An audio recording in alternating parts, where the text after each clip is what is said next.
Muy bien, ya estamos de regreso, luego una pausa comercial a través de las pantallas de Antofagasta Televisión. Queremos invitarlos a que nos sigan a través de la tremenda programación que tiene Antofagasta TV durante todo el día. Comenzamos muy tempranito a las 8 de la mañana con nuestro matinal. Continuamos con De Todo Un Poco con Danisa Segovia. Después se nos viene El Cuento Contigo con Nancy Parra. Y además se nos viene EDM con Rodrigo Faini y por supuesto el programa Tendencias con Juan Guillermo Livi. Además de Línea Abierta con Erwin Guerra, encuentro regional los lunes y jueves y se nos vienen muchas sorpresas más para que usted continúe conectado en Antofagasta TV. ¿Y sabe por qué? Porque Antofagasta Televisión es... el canal de Antofagasta. Exactamente, pues. El canal de Antofagasta. Líneas habilitadas, comienzan a llamarnos al 055-225-2537 porque vamos a tocar un tema bastante particular. Vamos a hablar acerca del asma y para hablar de ello hemos invitado a nuestra doctora Karina Cornejo, especialidad pediatría en la Clínica Antofagasta, Centro Médico Baquedano y Norte, que nos acompaña en el día de hoy para hablar acerca del asma. Tenemos mitos, leyendas y muchas dudas con el asma, así es que, doctora, bienvenida, qué gusto tenerla con nosotros. Muchas gracias, encantada de estar aquí acompañándolos en este matinal y sobre todo para conversar sobre este tema tan entretenido como es el asma, que de seguro a muchas mamás, papás les interesa. Obviamente. De todas maneras, si es que de inmediato llamen al 055-225-2537, aclaren sus dudas. La primera pregunta, cae de cajón, como decimos en el buen chileno, ¿qué es el asma, doctora? Bueno, muy interesante la pregunta. Saber que el asma es una patología que se desarrolla específicamente en las vías aéreas del niño, porque obviamente estamos hablando de pediatría. En ese contexto es una enfermedad inflamatoria crónica porque se da en un tiempo que transcurre y al final lo que nos produce el asma es una hiperreactividad bronquial, que es decir, que se contrae el bronquio. Una manera muy esquemática de ver esto es que, por ejemplo, yo me traje alguna ayuda para poder de repente llegar con mucho más... ser más prácticos y de repente llegar un poquito más a la audiencia, en este caso a los papis o a los papás. Quisiera ver aquí, reconocen, esquematizar el bronquio, ¿no? Ven el bronquio a nivel de los pulmones. Este es un bronquio normal, es un bronquio sanito. Y con el correr del tiempo, si es que nosotros estamos con la patología del asma, este bronquio es como se va poniendo rojo, si ven aquí. Es un tubito que se está inflamando de a pocos. Existen muchos factores que inflaman el bronquio, que dentro de un rato vamos a conversar. Y con el correr del tiempo, si es que hay mayor factores que desencadenan la constricción del bronquio, lo que producen es esto. El bronquio va creciendo y las capas se van engrosando y al final lo que produce es un bronquio muy, muy inflamado y con muy poca luz. Eso es lo que se produce en el tiempo con esta enfermedad. Doctora, ¿el asma se hereda? Sí, precisamente.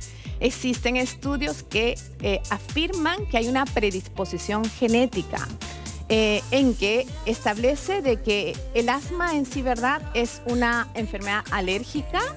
¿Y cómo explicarla esta? De repente para que los papás tengan en cuenta de que si yo tengo a un papá que es alérgico y a una mamá que es alérgica, yo tengo más riesgo de que mi niño sea asmático, ¿ya? Eso hay que tenerlo muy en cuenta porque desde que nacemos como que de repente hay esa predisposición genética. Los genes de los papás como que nos pasan al momento de nacer para poder nosotros en algún momento de nuestra vida poder llegar a padecer de esta enfermedad. De esta enfermedad. Sí. Doctora, vamos a invitar a que nos llamen al 055-225-2537, nuestro teléfono del matinal, para que nos llamen y nos hagan todas las consultas y dudas que tengan las mamitas que están en la casa, sobre todo que somos las que tenemos más dudas respecto al asma. Tengo un mito, esto, por ejemplo, uno cuando es mamita, ¿sí?, y tienes a tu bebé, ¿cierto? Te dan nebulizadores. Sí. Esa es la palabra para cuando Claro. se resfrían, ¿cierto? Pero las mamás de uno al tiro dicen, no, no le haga eso porque se va a convertir asmático. ¿Es un mito, por ejemplo, cuando se les da estos remedios a los pequeños, a los niños cuando tienen resfrío, les puede producir asma esto? Prácticamente nosotros vamos a indicar como médicos el uso de inhaladores, ¿ya? El uso del inhalador va a estar recomendado en el momento en que se produce una crisis asmática. Entonces, o como tratamiento antiinflamatorio en el transcurso de la enfermedad. Entonces, si nosotros aplicamos los inhaladores, pero como medida de rescate, es decir, como broncodilatadores para los niños, lo único que vamos a hacer es ayudar a que el bronquio se ponga más redondo y no se obstruya, ¿ya? Entonces, es una medida que sí o sí tenemos que hacerla, porque si no, este niño va a empezar con más síntomas de dificultad respiratoria si no hacemos que de repente ese medicamento nos ayude a broncodilatar, ¿ya? Doctora, ¿cómo nos damos cuenta que nuestro hijo es asmático? Ok. En el momento de nacer, ¿cómo nos damos cuenta? Mire, el asma no hay un periodo exacto en que te va a aparecer el asma. El asma puede ocurrir desde el primer año de vida hasta que uno puede ser adulto.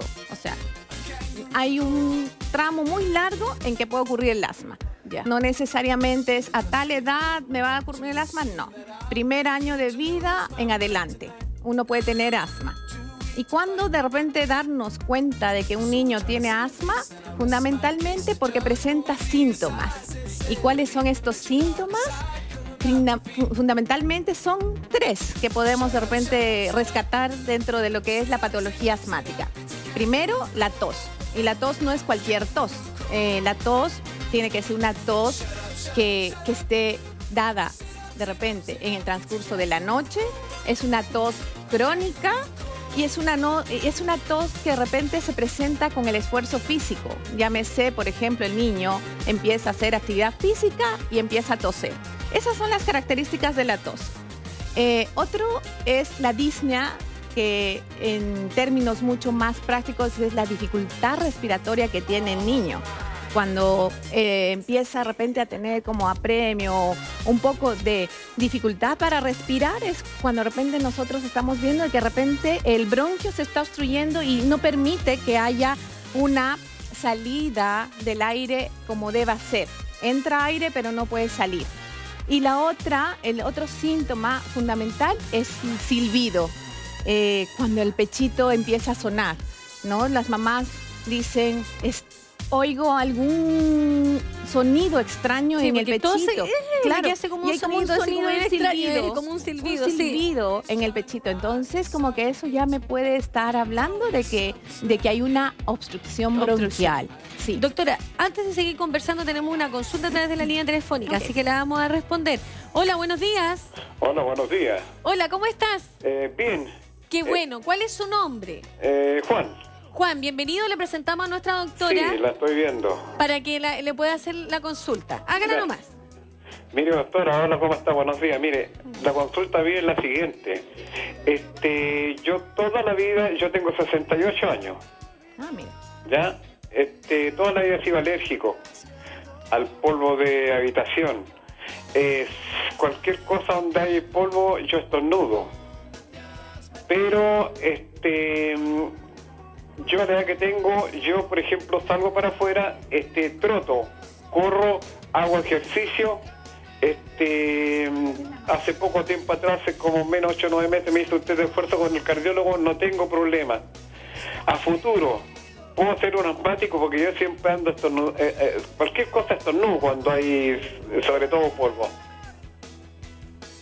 Esa sería mi pregunta. Bueno, Juan, le damos las gracias por habernos llamado y le vamos a responder en pantalla. Un besito, Gracias. que esté muy bien. Muy Muchas amable. gracias.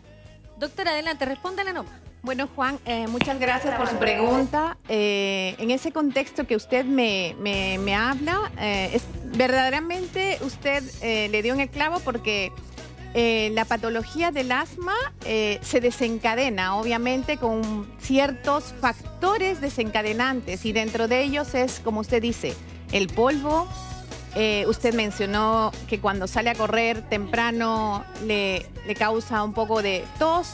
El hecho de hacer actividad física. Usted mencionó como 3 factores desencadenantes del asma. Realmente así es.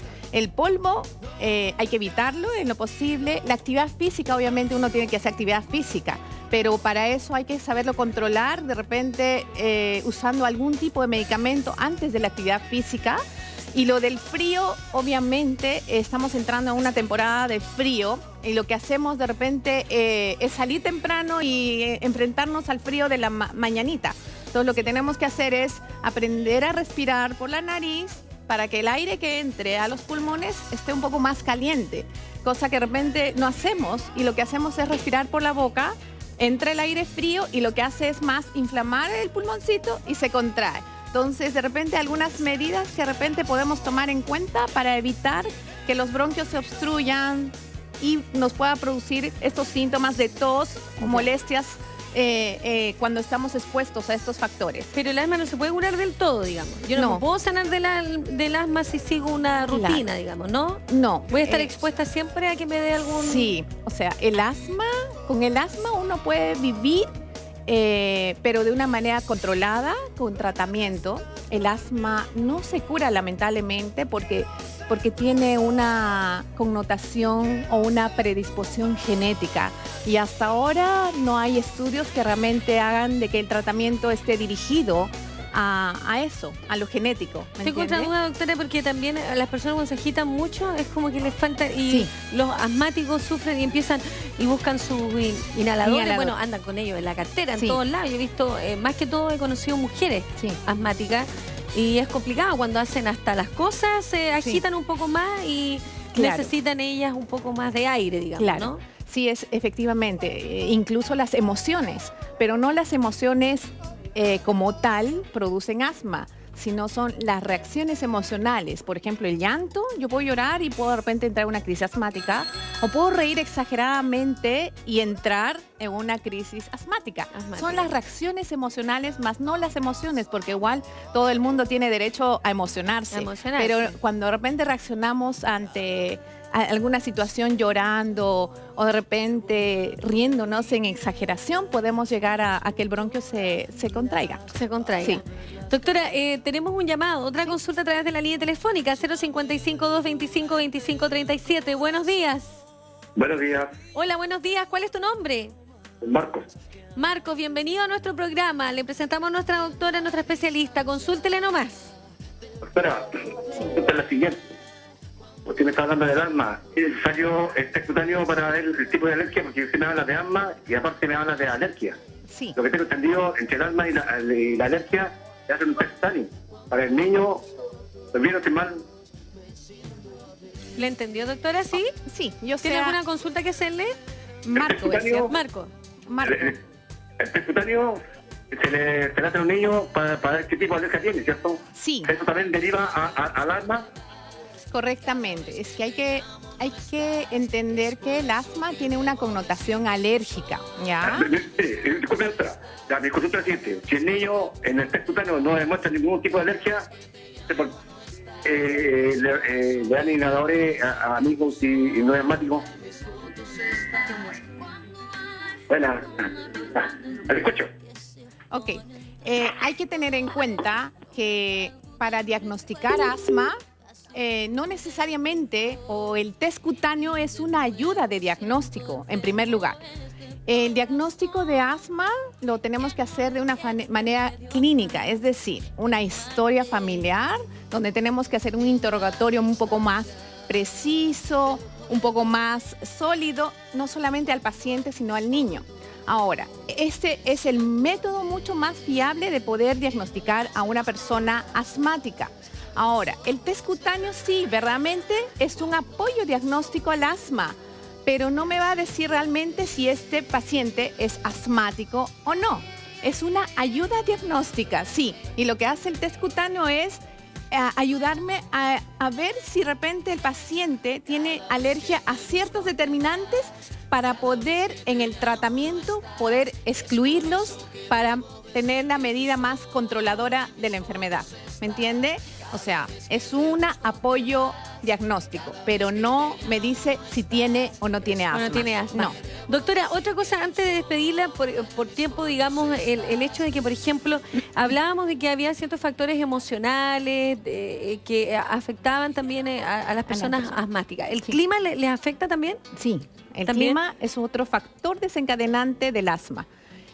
Háblese del clima frío, sobre todo, clima seco, clima donde haya mucho O sea, en calor. Santiago están, Sí, en Santiago sí. están hay mucha complicados sequedad. las personas asmáticas Donde haya humedad, hay asma. también. ¿Ya? ¿Por qué? Porque en la humedad crece el moho, los ácaros. ¿Ya? Y son factores desencadenantes para que uno pueda hacer una crisis obstructiva. ¿Entiendes? ¿Los niños con asma pueden hacer el ramo de educación física, ejercicio? ¿Lo pueden hacer? Sí, mire, es una pregunta que siempre hacen los papás. Y hay que tener en cuenta de que nuestra población ahora está en riesgo de obesidad. Y entonces en ningún momento nosotros podemos cortar la actividad física. Sí, hay que proponer, hay que hacer de que el niño haga la actividad física de la semana, pero para poder controlar el asma, nosotros lo que tenemos que hacer es la terapia de control del asma. Tenemos que indicarle, no sé, pues el paciente tiene que ir al médico y el médico será la persona que le aconseje y le diga, ¿sabe qué? Tiene que hacer tal cosa para que evitemos de que el bronquio se contraiga. O de repente hay personas que incluso hacen una actividad física extremadamente competente a la que de repente no podemos decirle que no evite hacer actividad física. Entonces lo que ahí hay que hacer también es que el tratamiento de repente no es hacer solamente usar un broncodilatador antes de la actividad física, sino de repente el tratamiento sea de otra forma, ¿me De otra entiende? forma, perfecto. Entonces, no, la actividad física tiene que ir sí o sí en un paciente asmático, no hay que contraindicar actividad física, más aún teniendo que nuestra población está obesa. La última pregunta que tenemos la duda acá, doctora, por ejemplo, si mi hijo tiene, no sé, un nivel de asma menor, ¿se le puede ir increciendo, le puede crecer el asma? Que muchas personas dudan y también tienen este tipo de dudas, que dicen que de repente el asma se le asevera más, se le manifiesta de mayor forma, digamos. Claro, sí, hay que tener en cuenta que el asma puede ser leve, luego en el tiempo persiste y esa puede ser hasta moderada y en algún momento puede hacerse un asma grave. Entonces tenemos medidas controladoras. Para eso tenemos que ir a un médico, al pediatra, a que nos controle, a que nos hagan de repente las funciones adecuadas para que evitemos de que un asma leve se convierta en un asma grave, pero eso solamente va a ser con medidas de prevención, que De es prevención. fundamentalmente las medidas preventivas para evitar que en algún momento este asma se nos escape de las manos Escape. en cuanto a tratamiento. Entonces, medidas preventivas, las medidas farmacológicas que obviamente necesita el paciente como tratamiento y bueno, y otras medidas que de repente no las mencioné como la inmunoterapia, las vacunas, pero que realmente no, estas últimas como que de repente están destinadas para cierto grupo de pacientes, ¿ya? Entonces, lo importante es las medidas preventivas de asma. Sí. Doctora, lo mejor entonces es hacerse los chequeos, mantenerse chequeados, tanto niños, adultos, cuando sufrimos de asma. Sí, precisamente, ya les dije que los síntomas son 3 y son fáciles de reconocer. Y estos síntomas se van a presentar, como se les dije, desde... Reiterémoslo, por si alguien no lo Sí, estuvo viendo, el ok. síntoma para ver si Sí. nosotros tenemos asma, la tos. La tos con que obviamente un es poquito tos de- crónica, no es Ya. cualquier tos, una tos que se da en la noche y una tos que de repente se da y exacerba con el ejercicio, ¿ya? La otra son los sibilantes, que son los silbidos en el pechito, y la otra es la dificultad respiratoria, la disnea, que de repente el paciente en algún momento pudiera tener. Entonces son Tener. 3 síntomas que nosotros tenemos que estar ojito en cualquier etapa de la vida del niño, ¿ya? Del niño. E incluso hasta de adulto, pero hay que tener en cuenta esos síntomas. Muy bien, le damos las gracias a nuestra doctora en el día de hoy por haber estado con nosotros, Karina Cornejo, especialista en Pediatría Clínica Antofagasta, Centro Médico Baquedano y Norte, que nos acompañó dándonos estos consejos especialmente para todos los amigos, una enfermedad bastante común hoy en día, ¿cierto?, en niños y adultos, y la prevención, los cuidados y cómo nos damos cuenta que padecemos o que tenemos asma, digamos. Así que muchas gracias, doctora, que le vaya muy bien. Muy amable, gracias. Un gusto haber conversado con la doctora.